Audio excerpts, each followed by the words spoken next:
Nikhil had plans, big ones: start a business, write a book, get in shape, but he also had a habit: I'll do it tomorrow. His room was a graveyard of journals with first pages, half-read books, and dusty vision boards. Every morning, he woke up with energy, but by noon, he'd scroll through reels, binge-watch something short, and tell himself, I deserve a break. Evenings were filled with regret and promises he'd never keep. Then one day, a notice arrived. His job contract wouldn't be renewed.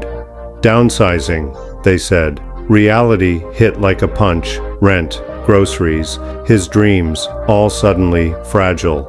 He told his dad, hoping for comfort, but instead, his father said, maybe this is what you need, to realize you've been wasting the only thing that's truly yours, time. Nikhil was silent, angry, but deep down, he knew it was true. Wandering the city one evening, he sat near a quiet old bookshop.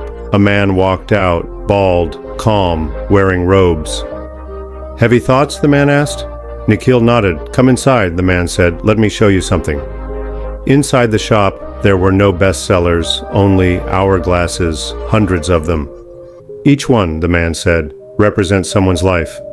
Some nearly full, some almost empty, some already stopped. He pointed to one that had sand stuck. That's yours, he said. Trapped between dreaming and delaying. Nikhil laughed awkwardly.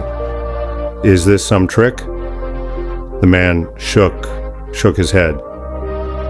No trick, just truth. He picked up a small hourglass. Flip it. Watch the sand. That's a minute of your life. Watch how fast it goes when you pay attention. Nikhil stared. It was like watching gold disappear. In that 1 minute, he remembered all the things he said he'd start someday.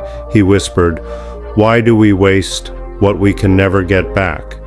The man replied, because we think we have more than we do, but time doesn't owe you explanations, only opportunities. He handed Nikhil the hourglass. Go, earn back the hours, not for perfection, for purpose. That night, Nikhil didn't sleep.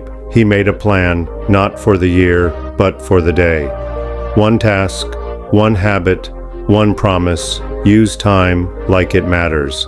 He started running every morning, applied for freelance work, wrote 200 words a day, didn't tell anyone, didn't post quotes. He just did the work. Weeks passed, progress was slow, but real, and every time he felt the old pull of procrastination, he flipped the hourglass on his desk. The falling sand grounded him, reminded him, life is now. He began to rebuild, not just his career, but his self-worth. He wasn't chasing success, he was chasing commitment, and people noticed, not because he bragged, but because he showed up. A year later, he returned to the bookshop. The man was still there. You flipped it, the man said. I did, Nikhil smiled. And I'm not waiting anymore. Time doesn't scream, it whispers. And if you listen carefully, it'll guide you to who you were meant to become. But only if you stop waiting and start living.